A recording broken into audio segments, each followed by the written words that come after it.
Sắp xếp mai ổnនេះគឺខ្ញុំកើបចលេងក្រហមបោះឲ្យទាស៊ីបងគឺទៅសម្រាប់ចលេងក្រហមនេះ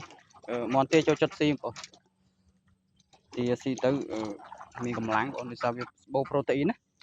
អញ្ចឹងសម្រាប់ពុកម៉ែបងប្អូនដែលគាត់មាន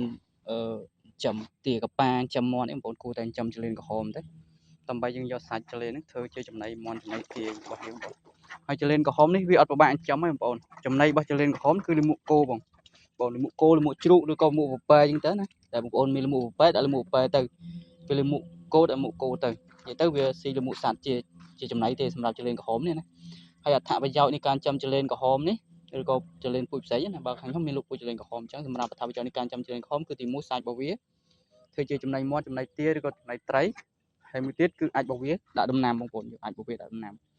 អញ្ចឹងអត្ថប្រយោជន៍នៃការចិញ្ចឹមចលេងក្រហមល្អមែនទែនសម្រាប់បងប្អូនកសិករយើងជាពិសេសគឺបងប្អូនដែលគាត់មានចិញ្ចឹមគោចិញ្ចឹមជ្រូកចិញ្ចឹមពពែឬក៏ក្របីណាយើងអាចយកលាមកសត្វទាំងអស់ហ្នឹងមកចិញ្ចឹមចលេងក្រហមមកដើម្បីយកសាច់ចលេងធ្វើជាចំណីមាន់ចំណីទាបងប្អូនទាជួយចិត្តស៊ីសម្រាប់ពុកម៉ែបងប្អូនដែលគាត់ត្រូវការពូជឲ្យកំងខាងខ្ញុំបានខាងខ្ញុំមានលក់ពូជអាចផ្ញើបាន25ខេត្តក្រុង